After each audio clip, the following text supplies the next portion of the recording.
Welcome back to the Pipeline of People podcast. Today, I'm joined by Mauricio Velasquez. Mauricio, I appreciate you joining me. For anyone listening who has not come across his work, Mauricio has spent 30 years building one of the longest-running workplace culture firms in the country. He has trained more than 1 million people, if I have that correct. Worked with Correct. every kind of audience, from corporate boardrooms to law enforcement to military, and built all of it from a houseboat in Baltimore that doubled as his first office. He is a speaker, a coach, a risk manager, and entrepreneur who has survived multiple economic and political cycles, and most recently, the author of a new book that has already produced clients before the ink dried. Mauricio, could you give us a quick look at your background and your origin story with the houseboat? Absolutely. Very fascinating. President founder of the Diversity Training Group, son of immigrants, grew up experiencing things going, why do people hate other people who they've never met? That led me to UVA for my undergraduate in psychology and economics, and my MBA is from George Washington in DC. And I went into this field. I started Diversity Training Group 30 years ago, June 1, on a houseboat, as you said. And I've been at it. I outlasted Oprah Winfrey. I outlasted Ellen DeGeneres. I've been at it. In a time right now with this current presidency and regime, it's a challenging time, but these issues aren't going away. And if anything, my book entitled Tackling Toxicity, we've seen the toxicity go through the roof in social media, in current events. So I am very busy, even though I think the economy is about to tank, and it has started. I'm very busy because hate is a growth industry. Bias, prejudice, toxicity, negativity, bullying, harassment, all this stuff is just nasty, is blowing up. So I'm blessed to be positioned in this space. And the book, which I wrote and finished last year, and it came out this year, and the audio book, which is now out, the ebook, all that has fueled my growth with my last 8 clients now coming from my book. So I'm blessed. I'm very fortunate. And I love what I do. And it should be apparent to you, even in this podcast. I love what I do. I just finished a coaching session one-on-one with somebody. They are so toxic, and they, quote unquote, don't know until I tell them. And I've got another tonight. I'm just busy training, coaching, consulting, from investigations to audits to 360s to a lot of coaching. But I love every minute of it. I stopped working 30 years ago. Wow. Did you narrate the audiobook? Yes, I did. And that was the hardest thing. I'm a storyteller. I train, and all the people, again, I've trained 1 million people. I have a lot of people who know me, a lot of regular clients. And they're like, you doing an audiobook? Are you doing an audiobook? I'm like, I don't know. And they're like, you got to do it. You got to narrate it yourself. And by the way, by narrating it myself, I saved like $5,000. So I had to narrate it myself. I thought it was going to be easy. It took me 8 weeks. It was not easy at all. Yeah. What did that look like at the beginning? Because I can't imagine it would be similar. Diversity and workplace culture was not really a focus of these kind of organizations back then, was it? Well, so I came out of a boutique firm. I was heading up their diversity, equity, inclusion practice. It was first called race relations, then it was called diversity, then it was moved to diversity and inclusion. It was diversity, equity, inclusion. And there's been lots of permutations, cultural diversity. So it's always changing and always evolving, but the work is the same. Most human beings can barely manage people like themselves, let alone people that are different. So, I do a lot of supervisory training, a lot of management training. Remember, there are biases that we know we have. Oh, I don't like blanks. But then there are biases we don't know we have, unconscious bias. So I did a lot of work early on in the raw early days of DE&I. And I was one of the first DE&I trainers on the internet. So I got a lot of business. But when I left the boutique firm, a lot of my clients came with me. Ryland Homes, NASA, Allied Signal Aerospace, Hewlett-Packard, Black & Decker. They were all clients that came with me. And because I lived on a boat, my overhead was very low. So I could really reinvest that money in the firm. But it was a lot of training. And then I did harassment prevention training because my clients are like, are you good at this? Can you focus on? So yeah, I can do that. And then one day, one of my clients said, we got one guy. I said, one guy? We got one guy we want you to focus on. We want you to take your harassment training and just laser and burn it into him. I said, one-on-one, same amount of time? I said, I can do that. What do we call it? And my client said, you'll bill us and you'll call it executive coaching. And that's how I got into the coaching field, was just taking my training and focusing it on one person. Wow. That's quite an impressive roster of people that, came with you. What did those early days teach you about risks and, going off on your own? I had COVID and I just slammed it. But I think early on, I had the wherewithal and mindset to, first of all, I didn't name my firm Mauricio Velasquez or Velasquez and Associates. I named my firm what it is we do, Diversity Training Group. So I don't have to educate my client base on what it is. If they call me and go, hey, what does Diversity Training Group do? I'm like, you're not a client of ours. The training then moved to the coaching, that moved to the expert witness, that moved to me eventually writing this book. Keep low overhead, market, sell. I'm constantly speaking. Why? When I speak, I win business. I'm constantly out at conferences, trade shows. My book has exploded in that area. It's funny. You write a book and people go, oh, he must be good. Invite him to this conference. Invite him to that conference. They haven't read the book. They have no idea if I'm any good. But it's a book. It's a new book. It's out, right? So that's what you got to do. If you're getting started, don't wait for the phone to ring. Build a nice website. Give away. I don't believe in scarcity. Oh, if you want something, you got to pay for it. I'm constantly sending workshops out to my clients. Hey, what do you think about this? You want to do this? I'm sharing the whole thing. I believe in abundance. I believe in sharing. Sharing is caring. And my clients come back to me like, this guy gave me a whole workshop on psychological safety or emotional intelligence. And we need that work, because I've tied tackling toxicity in with safety, trust, employee engagement, emotional intelligence. So the boat, the tide rises and all the boats float up. The book has elevated my consulting and training coaching practice. Yeah, I can only imagine. You can give people the freaking step-by-step instruction book and they still need you to do it. Right. Well, and if you buy the book from me, go to my bookstore, my website, diversitydtg.com, I can then send you the accompanying workshop with the book, no extra charge. So that's what I do. I piggyback, I bundle, and then people go, oh man, I read the book. I want that class. And so let's do that. It's not rocket science, but you have to give. You got to give. Too many people are like, oh, do you want it? You got to pay for it. Bad strategy, man. Bad strategy. Even the woman I was coaching just now, I said, here, take my book. I'm no charge. Take my book. I even autographed it for her. She's like, oh, this is cool. And we're going to meet again to just read a couple chapters. It's going to blow her away. She's going to be like, oh my God, I had no idea. It's always that. I had no idea. I didn't mean it. I had no idea. And it doesn't matter what you meant. What matters is what you said and what you did and what led us to be here. But I was just kidding. No, that's not humorous. That's not funny.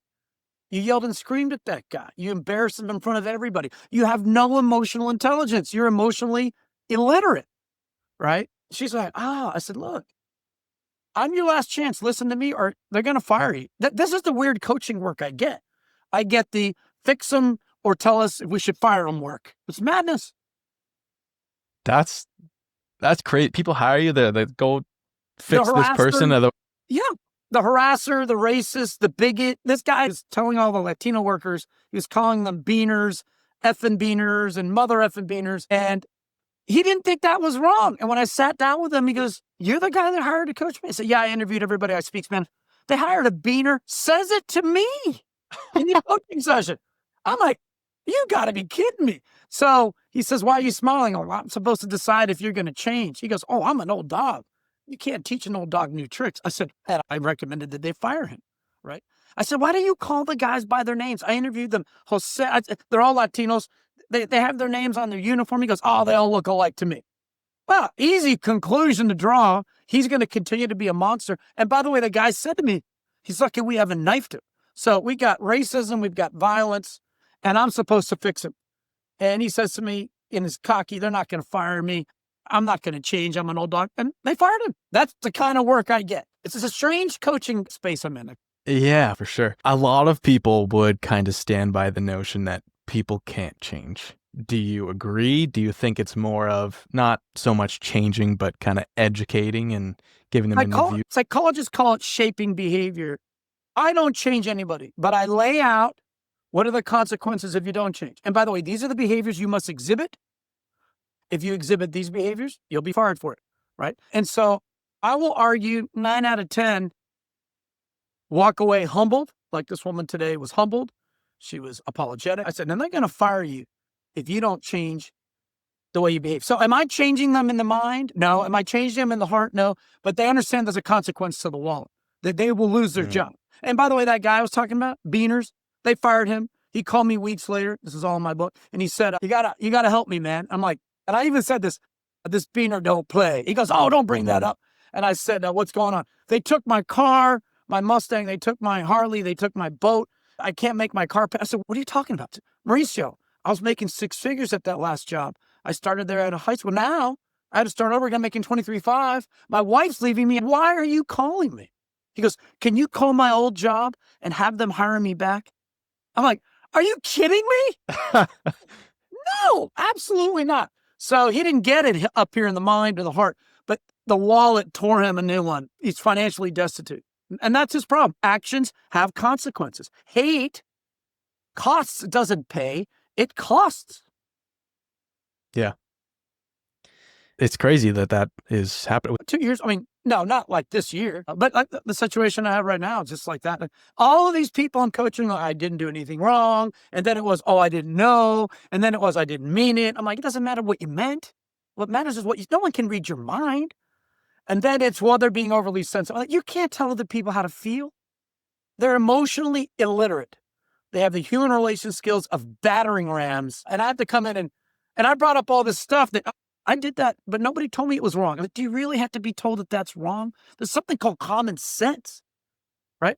Or they call these skills soft skills. I love that phrase. Oh, well, these are soft skills. I always say the same thing. Yes, the people who use this term, soft skills, don't have these skills. Because if you had these skills, you would realize they're near impossible, right? And you don't have them. To devalue them, I'm going to call them soft skills. They're actually called human relations, interpersonal communications. They are mean, hard, challenging skills. They're not soft skills. You don't have them. If they were easy, you'd have them. You said something in our pre-call that kind of stood out. And I've also had the same exact discussion with like 3-4 people this week where DEI is under political pressure and people don't want it. People aren't talking about it. Business is kind of tough. But you said that you pivoted. You shifted the conversation toward trust, respect, unity, psychological safety, right? So for anyone listening, how did you know that it was time to pivot and in what direction? I wish I was that smart. I wrote the book last year, Tackling Toxicity, not knowing that this year was the most toxic time we've ever been in. But let's look at recent events. With the election and what's happening with Epstein and the Trump files, hate has a consequence. People are tired.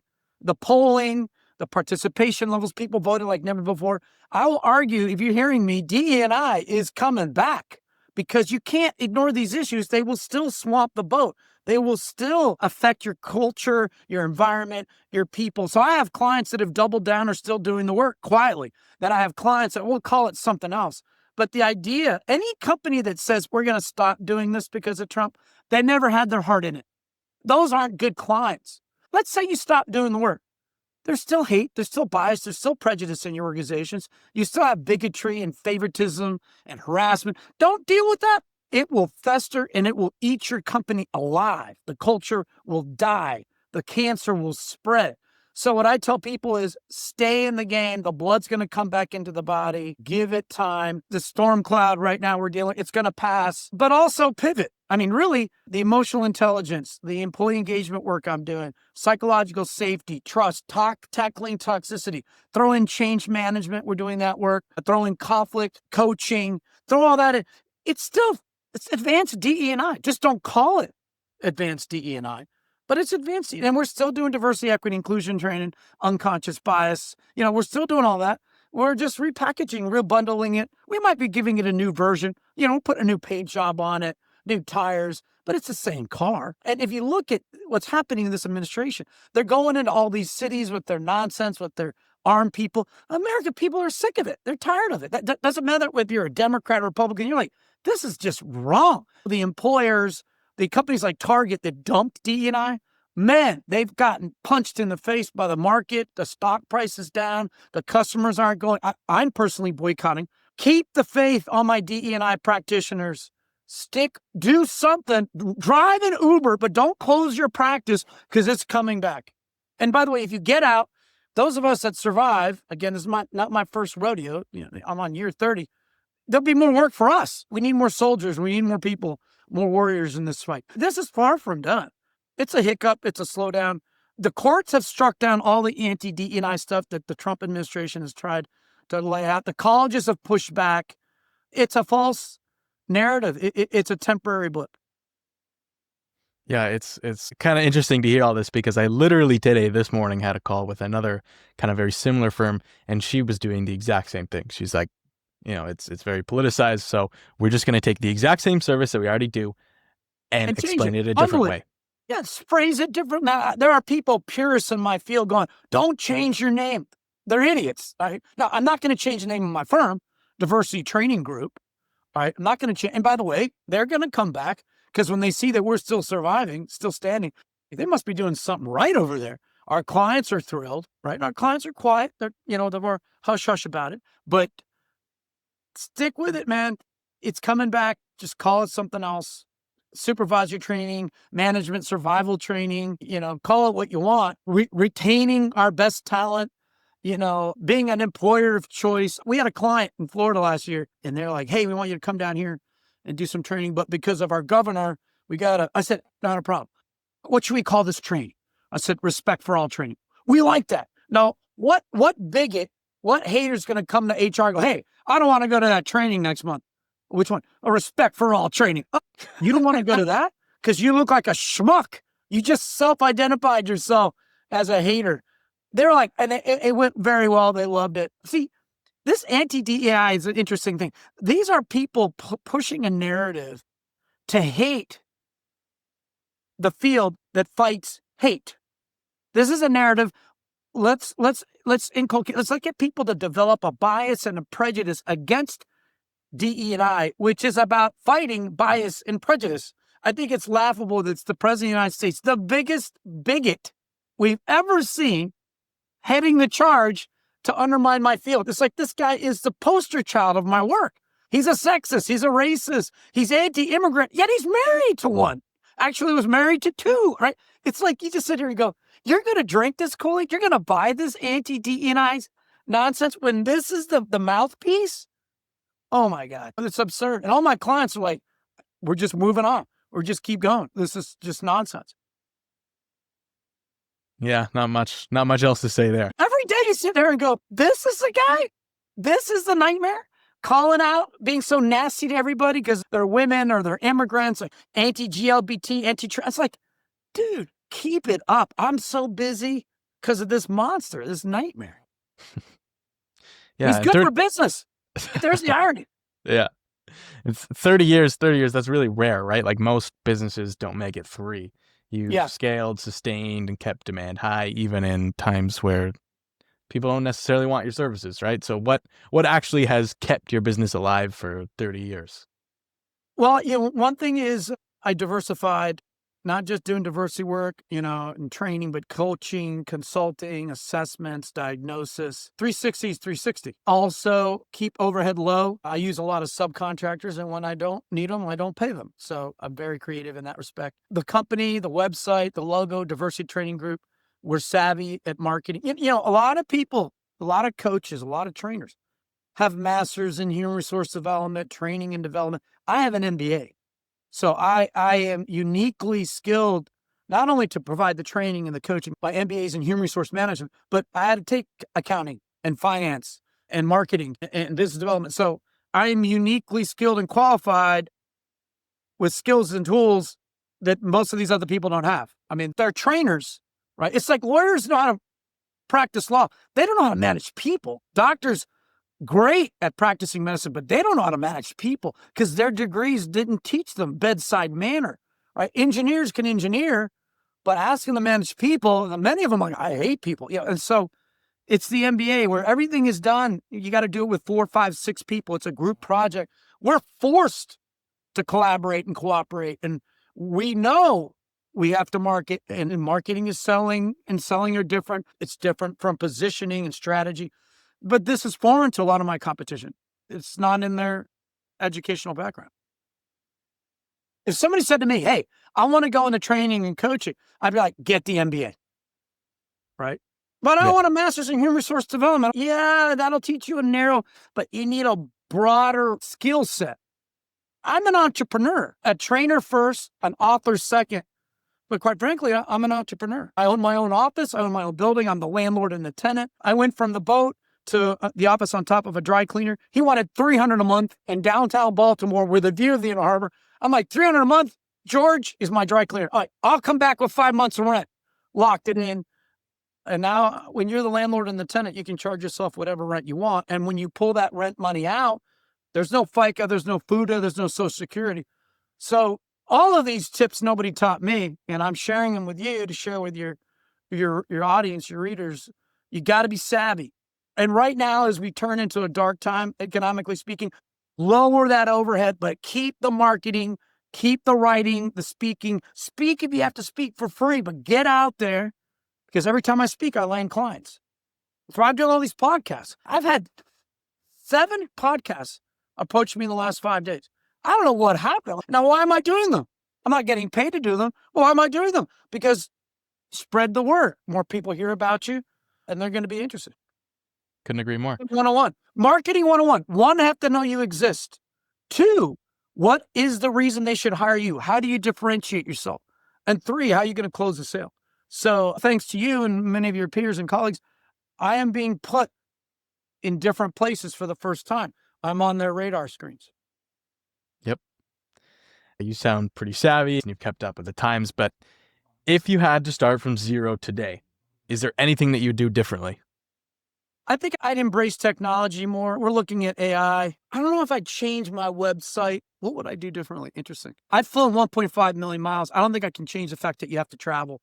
I travel a lot. My daughter is now in my space and she's traveling a lot. She's like, Dad, I almost slept in Charlotte last night. I'm like, welcome to the dance. You don't know, I've slept on the floors of O'Hare, Atlanta, Charlotte. So you have to understand the terrain. I did not understand the terrain going in. I'd probably have a better understanding. I wouldn't change that I started on a boat. Loved that. And I was from the yacht club in downtown Baltimore. It was only 10 minutes to the airport. So that was pretty cool.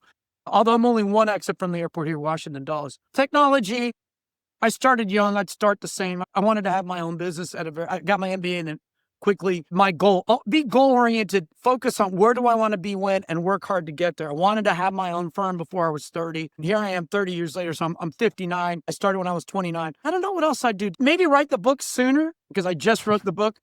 You know, this set of circumstances with this current administration and the world's on fire, I don't know if I'd do any of that differently. The circumstances drive us. I'm grateful. I used to be much more exposed to the federal space.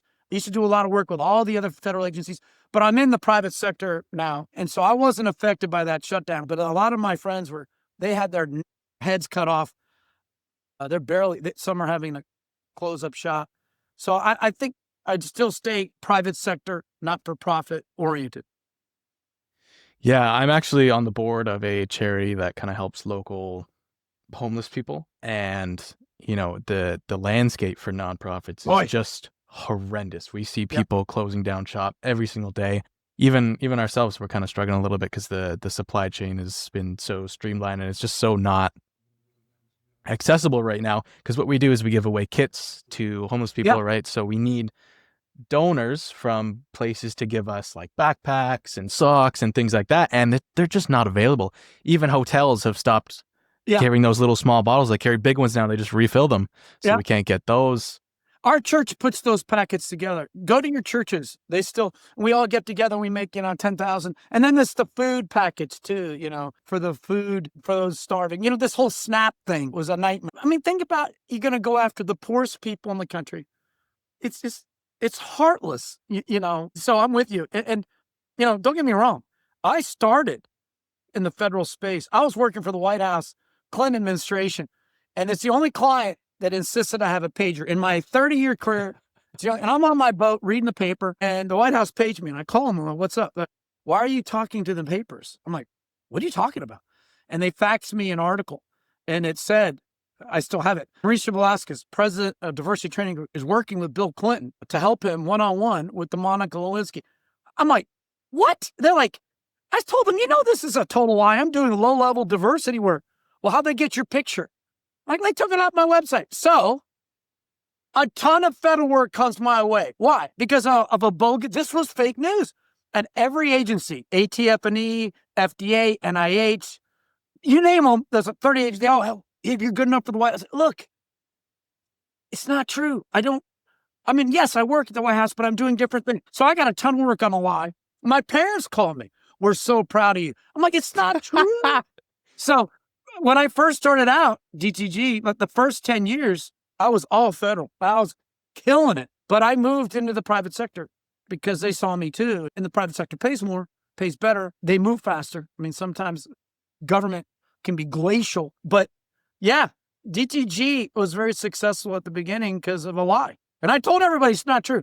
And nobody believed me. So, true story. I've not told anybody that. No such thing as bad press, right? Like there was an incident in Baltimore between the mayor, and it was some racism, and they had me come in and work with the mayor and all the top people. I probably should have publicized that more. I was on Fox and Friends and Hispanic Today. I probably should have publicized those things more. That's one lesson, is be more PR oriented, be more PR focused. Right now, I'm about to finish a Wikipedia thing, and then I'm going to do a big blitz with Zeely.ai, and I'm pushing the book for Christmas. Give this book, Tackling Toxicity, to that total monster in your life, that jerk, that bully. Give it to him anonymously, dog ear a couple of pages, like, this is you, dude, and or read the book for yourself to learn how to deal with these nut jobs. Okay. 2 million books come out a year. And wow. I didn't know this when I did this. 2 million come out a year. Most don't sell more than 50 copies. Because they're not marketing. They're authors, right? I'm really not an author. I'm a trainer that became an author, but I'm a marketer, right? I picked the title, Tackling Toxicity. You can't walk away. You see this title on bookshelf, you're like, whoa, this is interesting. Now, I'm not in the bookstores. That's a hard thing to do, is to get into bookstores. I'm on Barnes & Noble and Amazon and all that, Audible, iTunes, but this is the secret to my success, is getting this into the bookstore. It's going to happen. I'm working on it. Sounds like you got quite a few things going on. I'm spinning saucers. I'm constantly, just like you. How many things can you do at the same time? And I'm still having fun. I still love what I do. Every day is different. I'm on a 4-day work week. That's another thing. Don't burn yourself out. Give yourself time. I take 10 to 12 weeks of vacation a year. And I take a hit. I take a pay cut, but family is more important to me. Travel with my family. I want my kids to know me and not be, dad was always away. Dad was always gone, like my father was. I wanted to always be home and be present. And that's also why my office is not in my home. Do not, if you can, get a separate office. If your office is in your home, you're working all the time. You have no boundaries. When I leave my office and I go home, I don't work. When I bought this office 25 years ago, I'm going to make a good amount of money. That's a part of my retirement. Versus people who rent and just throw money away for 30 years. I've been building equity for 30 years. That's the MBA in me, right? Yeah, for sure. And, you said you're 59 and you're going to retire soon. And we kind of talked about this in our pre-call, but you're in the stage where you're not trying to build a rocket ship. Right. Right? You want your time back. You want fewer days. And, you just said that if you were to do it again, you would kind of focus on technology. Yeah. I think AI is kind of a good place to bring this up now. Like, do you use AI at all? Have you seen the applications for it? Yeah, what we're really looking at is Zeely AI that will sell and push and promote my book, an ebook. You download it and then they do advertising, do all these things, and it's not expensive. And the problem with the book marketing world is they want $10,000 and they get all this activity, but they don't want to be measured by sales. And I'm getting all those people, hey, can you do this? We want to do that for you. Can we do this? You want 5, 10, 10? And I'm like, where is your guarantee for sales? Silence. They don't call me back. They're charlatans there. But Zeely AI, because the costs are much lower, you can see immediate responses. Also, if you go to my website, there's things you could pull down. If I had an AI robot, they could send you, we're looking at, they could automatically send things. But part of it is me. It's my personality. I need to be involved. So there's a lot of videos. We're looking at all that. I like that it's very cost effective and efficient. Zeely is like $100 to get in and get started. And you start to see a lot of sales, revenue, book sales, then you can reinvest that money. They're smart. Give us a little chance. Let us show you results.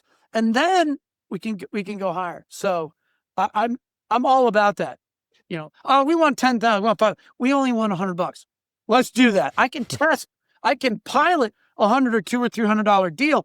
I'm not going to take a risk on 5, and they want their money up front, right? Oh, we want 10 or 15 grand. Like even this Wikipedia, you can't write your own Wikipedia. You have to pay somebody objective, third party to write the Wikipedia. Well, I could have spent $3,000 on the Wikipedia. I could have spent $2,000. These guys said, we'll do it for 500. I said, I'm in. right? So study, get the data, make informed decisions. Don't knee jerk. Oh, I got these guys down to $500. Soon as the Wikipedia goes live, then I start the marketing and the other blitzes, because when people hear about me, they're going to go to Wikipedia. Oh, if he's not there, who is this guy? They might go to my website, but my website's written by me.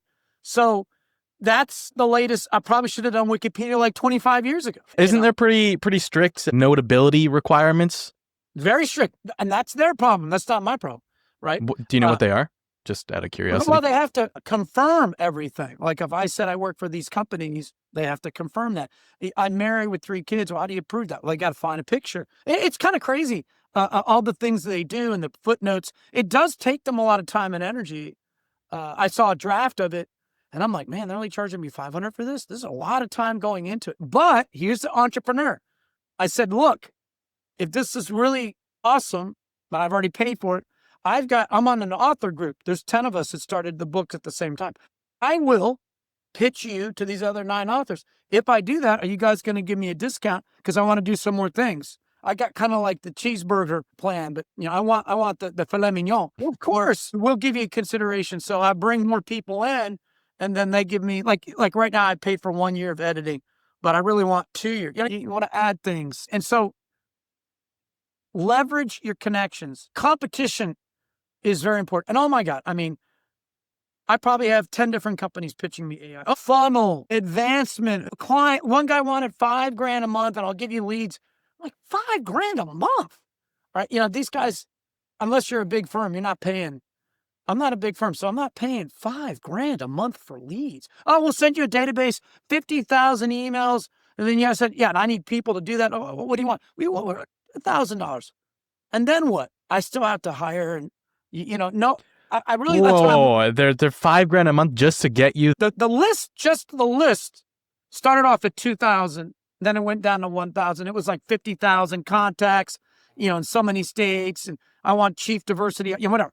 But then this other company comes along and says, we will set up not only the blitz, but we'll set up the calls. We'll set up, and we'll do that for 3 or 4 or 5,000 a month, depending on how many leads. And I'm like, you don't know who I am. How are you going to do that? How are you going to represent me? Another guy, we'll take an hour interview with you. We'll break it into content, and we're going to blitz videos of you, articles. And they wanted like 2,000. And I'm like, yeah, but what? They're all selling activity. The one that's selling will get you a call, and we want to be paid for, it's a qualified lead. We'll set up the call. And I'm like, okay, but I have to make business from that call. No, the metrics are calls, leads. Very rarely do I get, well, we will take a percentage of the contract. And I that would be ideal. You get me a $50,000 contract, I have no problem paying 10%, even 20, right? But I'll pay the 20% after I win the 50K. Everybody disappears. Everybody disappears. Pay to play, pay for activity. I'm not interested in activity. I'm interested in sales. Yeah. There's a lot of charlatans out there. I mean, I'm getting pitched by 3, 4, 5 a day. It's nuts. And I always say, send me your rates. Oh, we want to talk to you. Give us 15 minutes. I'm like, I'm not wasting and I get these exorbitant rates. I'm like, I'm not talking to you. I'm not going to pay this. I don't care what you're selling. Right? But it's interesting to compare what they're pitching. The Wikipedia, I think, is a smart thing to do. We're doing that. Then I'm going to try Zeely and some other things. There's a guy in Bangladesh that wants to do a bunch of stuff for me, and he wants $50. I'm like, dude, let's do that. I don't have a problem with activity if it doesn't cost me a lot. I have a problem with activity if it's thousands and thousands and I got nothing to, and so he's going to improve my Facebook, my LinkedIn. We're going to do some things. It's fascinating. What I don't know, I'm humbled by it. But at the same time, I will not be taken advantage of because of that ignorance. Absolutely. And I think that's kind of a good place to start wrapping things up. If people want to connect with you or learn more about your business, where should they do that? DiversityDTG.com. DTG stands for Diversity Training Group. So DiversityDTG.com. I have a books. This is part of my success. There's my own bookstore there, which, by the way, if you buy from Amazon, I make like nothing. But if you buy from my own bookstore, I make more money. That's called Books.buy. You don't have to ever call me. You can just, tons of stuff on there. There's podcasts on there that I've done. Might even put yours on there because this has been a great call. You've been asking some questions, Jaden, that nobody else asks, and you've taken me places I have not gone with other people. I'll probably put this podcast on my website. I appreciate that. Very Thank you. All right. Thank you. Diversity. And the book, of course. Tackling Toxicity, a skill-based guide to addressing toxicity. It's right on my website. Buy it from me. Don't buy it. And then if you buy it from me, reach out to me. I'll even autograph it and send you one of my, what they call author copies. Here's a problem. When you buy a book from Amazon, you don't know who it is. They don't send you. But if you buy it from me, I get your email, and then I can send you the workshop, no extra charge. I can autograph it if it comes directly out of my office. If you buy it off my bookstore, but not from me directly, and the bookstore is direct, it comes out of Australia, but I never touch it. It doesn't go through, so I can't autograph it. So more tips. I'm loaded with insight, and I wish I knew what I now am telling you before I wrote this book. Writing a book is a case study, and I had no idea. And more importantly, you buy from him, he gets 100%. Right? Yeah. The difference is I might make up $1 or $2 on Amazon, as I'm being transparent here. If you buy it through me and the price is discounted, I make like $4. It's still not, but it's better than $2, right? And depending, see, in closing, here's the model. I get hired to go and train because the CEO wants a speaker, a trainer, a coach that's published, author. And they call me, this healthcare client calls me and says, we want you to come in and train all our people. We're going to give you 3 hours, half the day. We'll pay you $15,000 for the 3 hours. Plus, we want 150 copies of your book. Right there, I said, I'm in. Yeah, I arrived. I made it. That client alone paid for the writing of the book. Up until then, I'd taken a risk. I'd put all this money up front and I'd written the book, but now I'm way over. The book has paid for itself 3 and 4 times. Very nice. In less than a year. Congrats. Yeah, awesome. You're the best, Jaden. Let's do a follow-up, maybe. You and me. Yeah, for sure. Think of me, okay? Yeah, absolutely. All right. Well, thank you so much for joining. This was the Pipeline and People podcast with Mauricio Velasquez. Until next time, thank you so much. Thank you, man. Peace. Take care.